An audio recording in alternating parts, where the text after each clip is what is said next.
স্বাগত ডিবিসি সংবাদে। আপনাদের সাথে আছি ইশরাত জাহান। চট্টগ্রামের সীতাকুণ্ডে বন্ধুকে সাথে নিয়ে ঘুরতে গিয়ে সংঘবদ্ধ ধর্ষণের শিকার হয়েছেন এক তরুণী। বন্ধুকে মারধর করে কয়েকজন যুবক ওই তরুণীকে ধর্ষণ করে। দুপুরে গুলিয়াখালী সৈকতে ঘুরতে গেলে এই ঘটনা ঘটে। বিকেলের দিকে ঘটনাস্থলে গিয়ে ওই তরুণীকে উদ্ধার করে পুলিশ। এই ঘটনায় একজনকে আটক করা হয়েছে। পুলিশ জানায়, কলেজ শিক্ষার্থী ওই তরুণ তার এক বন্ধুর সঙ্গে গুলিয়াখালী সৈকতে ঘুরতে যায়। এ সময় 4 যুবক ছেলে বন্ধুকে মারধরের পর তাদের জিম্মি করে উপকূলে ঝাউবাগান এলাকায় নিয়ে ধর্ষণ করে। পরে স্থানীয় লোকজন খবর পেয়ে তাদের উদ্ধার করে। কয়েকজন আসছিল, এখানে কিছু লোকরা বলে এখানে বলে নিয়ে গেলে ওই তরুণীকে দর্শন করেছে। ওই পুলিশ এসে এগুলো ওদেরকে নিয়ে গেছে থানায়। বয়ফ্রেন্ডের মেয়েরা 3-4 জন জোর করে মেয়েটারে গুলিয়াখালীর জঙ্গলে নিয়ে গেছে। এলাকাবাসী সব খোঁজাখুঁজি করছে। 1 ঘন্টা পর মেয়েটার উদ্ধার করছে। যখন মেডিকেল রিপোর্ট আসবে তখন জানা যাবে আসলে দর্শনের শিকার হয়েছে নাকি। সম্প্রতি নারীর প্রতি সহিংসতার ঘটনা গভীর উদ্বেগজনক বলে মন্তব্য করেছেন প্রধান উপদেষ্টা ডক্টর মোহাম্মদ ইউনূস। নারীর অর্জনকে স্বীকৃতি দিতে 5 অদম্য নারী ও জাতীয় নারী ক্রিকেট দলকে সম্মাননা প্রদান অনুষ্ঠানে তিনি এমন মন্তব্য করেন। বলেন, নারীর প্রতি সহিংসতা রোধ বর্তমান সরকারের প্রধান এজেন্ডা। আন্তর্জাতিক নারী দিবস উপলক্ষে রাজধানীর ওসমানী স্মৃতি মিলনায়তনে মহিলা ও শিশু বিষয়ক মন্ত্রণালয়ের আয়োজন। এতে অদম্য নারী পুরস্কার তুলে দেন প্রধান উপদেষ্টা ডক্টর মোহাম্মদ ইউনূস।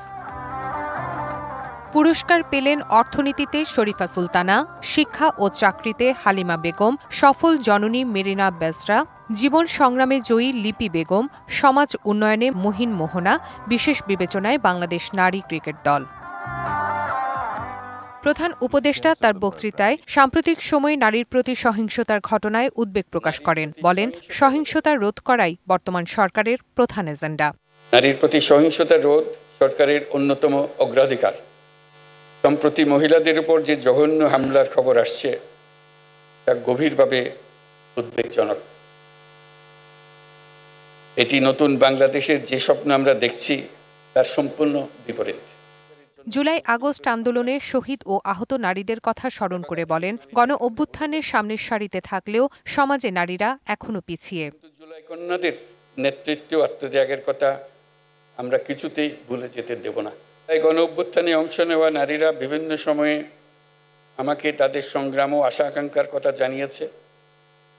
আমরা যে নতুন বাংলাদেশ গড়ার স্বপ্ন দেখছি, নারীদের অংশগ্রহণ ও তাদের অধিকার নিশ্চিত করা ছাড়া তা সম্ভব হবে না। বলেন, পতিত স্বৈরাচার দেশকে অস্থিতিশীল করার চেষ্টায় লিপ্ত, তাই সবাইকে সচেতন থাকার পরামর্শ তার। পতিত স্বৈরাচার দেশে নৈরাজ্য সৃষ্টি করতে বিপুল পরিমাণ অর্থ বিনিয়োগ করে যাচ্ছে। আমাদেরকে এখন ততটাই সতর্ক থাকতে হবে যেমনটা আমরা যুদ্ধের মতো পরিস্থিতিতে আছি। অনুষ্ঠানে পুরস্কার প্রাপ্ত নারীরা বলেন, দেশ স্বৈরাচার মুক্ত হলেও নারী নির্যাতন মুক্ত হয়নি, তাই নারী ও শিশু নির্যাতন বন্ধের আহ্বান তাদের। Rifat Nova, DBC news, Dhaka. সারা দেশে নারী হেনস্থার ঘটনায় উদ্বেগ প্রকাশ করে এসব ঘটনায় উগ্রবাদী গোষ্ঠীর মদত থাকতে পারে বলে আশঙ্কা প্রকাশ করেছেন বিএনপির সিনিয়র যুগ্ম মহাসচিব রুহুল কবির রিজভী।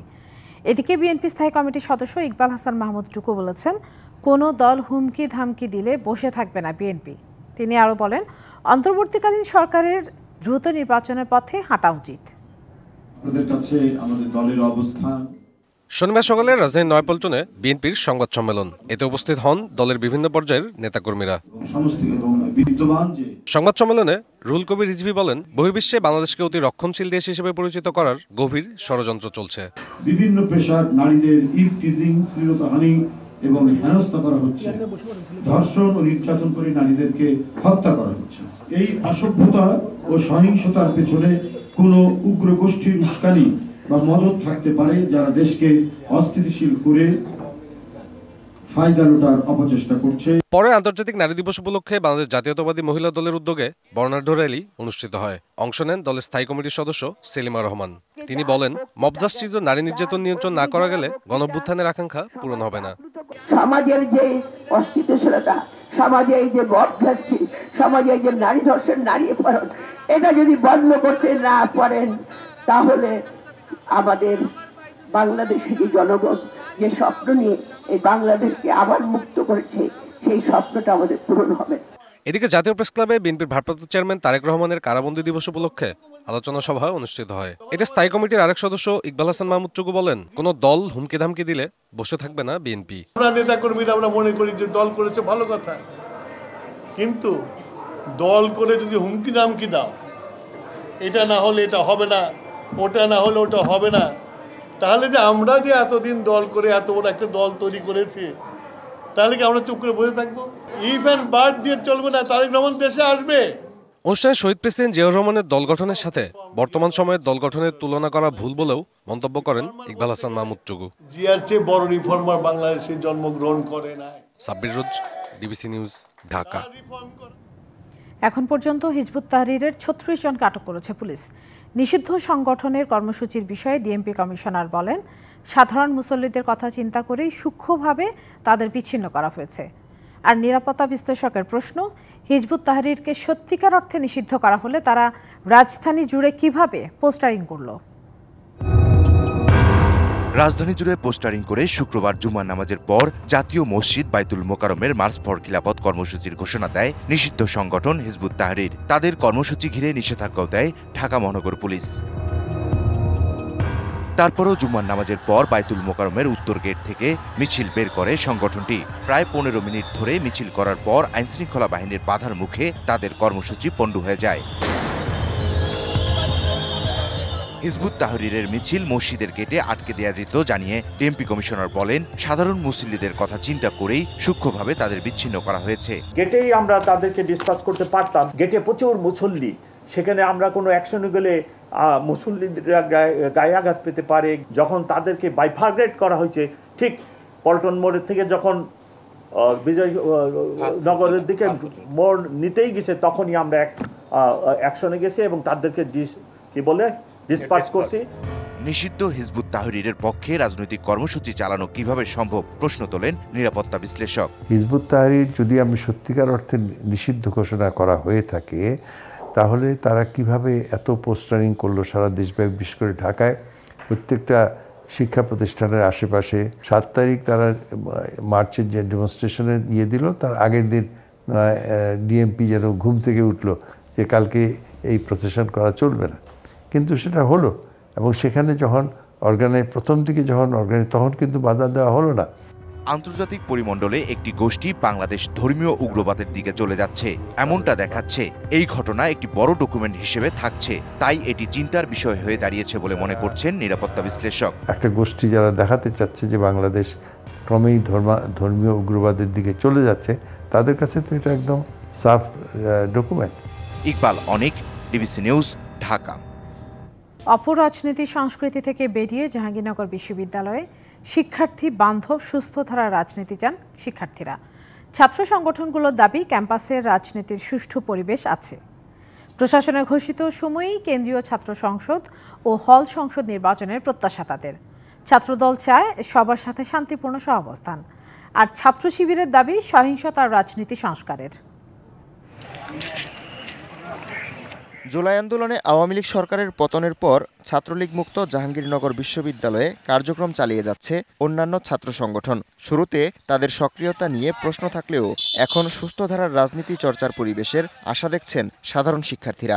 দলীয় লেজভিত্তিক যে রাজনীতি, সেই রাজনীতি চর্চা কিন্তু জাহাঙ্গীরনগর বিশ্ববিদ্যালয়ের আর আমরা সামনে দেখতে চাই না। অপরাজনীতির বাইরে গিয়ে শিক্ষার্থী বান্ধব রাজনীতি করবে। ছাত্রদল বলছে, ক্যাম্পাসে ত্রাসের রাজনীতি নেই। সব ক্রিয়াশীল ছাত্র সংগঠনের সঙ্গে শান্তিপূর্ণ সহাবস্থানের জন্য প্রস্তুত তারা। ইতিবাচক ছাত্র রাজনীতি বিশ্ববিদ্যালয় ক্যাম্পাসগুলোতে চালু করা দরকার। তারই প্রেক্ষিতে গণ অভ্যুত্থানের স্পিরিটকে ধারণ করে ছাত্রবান্ধব ক্যাম্পাস গড়ার লক্ষ্যে সবাইকে নিয়ে আমরা একসাথে কাজ করতে চাই। আর ইসলামী ছাত্র শিবির চায় সহিংসতার রাজনীতির সংস্কার। ছাত্র সংসদ ভিত্তিক শিক্ষার্থী বান্ধব রাজনীতির পক্ষে তারা। ছাত্র রাজনীতি হয় উচিতই হচ্ছে ছাত্র সংসদ ভিত্তিক, কারণ যখন ছাত্র সংসদ ভিত্তিক রাজনীতি না থাকে তখন এই যে অপকর্মগুলো আমরা বিগত 15.5 বছরে দেখেছি, তখন এই অপকর্মগুলো মাথাছাড়া দিয়ে ওঠে। বাম ছাত্র সংগঠনের নেতারা বলছেন, জাকসু নির্বাচন ও এর প্রয়োজনীয় সংস্কারে সবাই একমত হলে প্রতিনিধিত্বশীল ও ইতিবাচক রাজনীতি সম্ভব। আকসুর মধ্য দিয়ে আমরা আসলে যে প্রতিনিধিত্বশীল যে ছাত্র রাজনীতি সেটা আমরা নিশ্চিত করতে পারি। যখন ভোটের ম্যান্ডেট থাকবে তখন প্রতিটা ছাত্র সংগঠনই আসলে ভোট নিশ্চিত করার জন্য শিক্ষার্থী বান্ধব যে দাবি দেওয়া সেটাতেই বেশি মনোযোগ রাখবে। ছাত্র রাজনীতি করা ছাত্রদের একটা গণতান্ত্রিক অধিকার, সাংবিধানিক অধিকার। অর্থাৎ কোনো ছাত্র যদি চায় দেশের জনগণের বিষয় নিয়ে কথা বলবে, দেশের জনগণের বিষয়ে রাষ্ট্রীয়ভাবে অংশগ্রহণ করবে, সেই অধিকারটা তার রয়েছে। ছাত্র সংগঠন গণতান্ত্রিকভাবে প্রত্যেকটা ক্যাম্পাসে প্রকাশ্যে রাজনীতি করবে, সেই রকম ছাত্র রাজনীতি আমরা চাই। আর শিক্ষার্থীদের আশা আকাঙ্ক্ষায় জোর দিয়ে নতুন ধারার রাজনীতি চর্চা চায় বৈষম্য বিরোধীরা।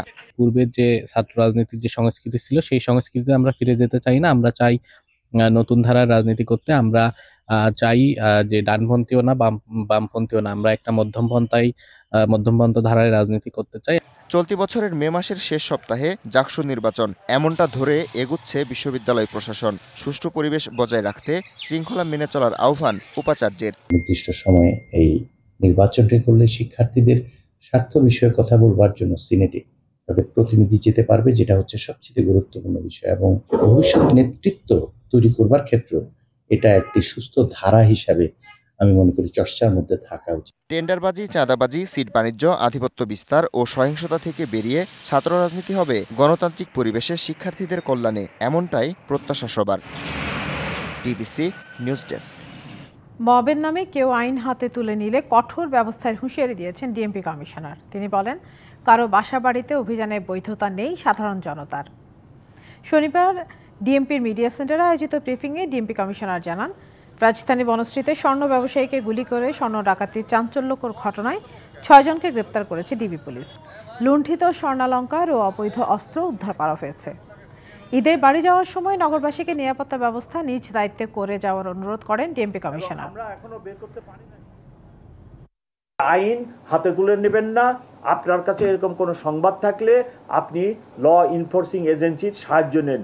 ল ইনফোর্সিং এজেন্সির লোকেরা এই অভিযান পরিচালনা করবে। আপনারা যখন বাড়ি যাবেন তখন আপনার বাড়ি, ফ্ল্যাট, দোকান, ব্যবসা প্রতিষ্ঠান এটির একটি নিরাপত্তা ব্যবস্থা নিজ দায়িত্বে করে যাবেন। আমরা আপনাদের সাথে আছি। তারপরেও পুলিশের স্বল্পতা আছে। রমজানের সাপ্তাহিক ছুটির দিনে রাজধানীর শপিং মল মার্কেটে এখন ক্রেতাদের উপচে পড়া ভিড়। ঈদ যত এগিয়ে আসছে জমজমাট হয়ে উঠছে ইমিটেশন জুয়েলারির ব্যবসা। দাম খানিকটা বেশি, তবু পছন্দের জুয়েলারি কিনতে অলংকারের দোকানে ভিড় করছেন নারীরা। অলংকারের ছোঁয়ায় ফুটে ওঠে নারীর সৌন্দর্য ও আভিজাত্য। সোনা কিংবা রূপার রঙে এসব অলংকার ব্যাপকভাবে ব্যবহার করছে হালের তরুণীরা। ঈদের জামাটা যেমন বিশেষ, ঠিক গয়না হতে হবে সেই জামার সাথে মানানসই ও নান্দনিক। তাই তো খুঁজে খুঁজে হাতের চুড়ি, কানের দুল, গলার মালা ও অন্যান্য অলংকার কিনছে তরুণীরা। তুলনামূলক দাম কিছুটা বেশি, তবুও ঈদের জামার রঙের সাথে মিলিয়ে গয়না কিনছেন তরুণীরা। ড্রেসের সাথে ম্যাচ করে ইয়াররিং, চকার্স, তারপর ফিঙ্গারিং এগুলো দেখছে। সে আসলে কুষ্টিয়াতে থাকে, সে অনেক দূর থেকে আসতে পারে না, এজন্য আমি ভিডিও কলে তার জন্য সব দেখায় কিনতেছি। আমার ড্রেসটা মারুন, তো সো আমি ওরকমই মারুনের মধ্যে জুয়েলারি দেখছি। ছোট তো যেরকম আর কি ড্রেসের সাথে ম্যাচিং করে জুয়েলারি নিতাম, এখনো এক একটা জিনিস ম্যাচিং করে নেওয়ার চেষ্টা করতেছে। ঈদটা আমাদের জন্য স্পেশাল, তো স্বাভাবিকভাবে আমরা চাইবো যে স্পেশাল কিছু ড্রেস কিনতে, প্লাস তার সাথে স্পেশাল জুয়েলারি কিনতে। আমি কিনতে আসছি, জিনিসপত্র এত দাম, কিনবো কি আর কি কিনবো, তার দাম শূন্যই পুরাই অবাক হয়ে গেছে। রমজানের শুরুতে ব্যবসা কম হলেও মাসব্যাপী ব্যবসা ভালো হবে বলে আশাবাদী বিক্রেতারা। বছরের তুলনায় আলহামদুলিল্লাহ এই বছরটা মোটামুটি ভালো। যেভাবে আছে যদি এইভাবে থাকে সামনে মনে হয় আরো কাস্টমার বাড়বে। শুক্রবার শনিবার ছুটির দিন, এখন একটু বেচে কিনা আছে মোটামুটি। আশা করি আগামীতে হয়তো ভালো হবে, আরো বেচে কিনা। Manjuma ফ্রোজনীলিমা, DBC news, Dhaka. DBC সংবাদে এই ছিল এখনকার মতো। ডিবিসি নিউজের সংবাদগুলো পড়তে ভিজিট করুন dbcnews.tv আর ভিজিট করুন ডিবিসি নিউজের ফেসবুক পেজ এবং ইউটিউব চ্যানেল। ডিবিসি সঙ্গে থাকুন।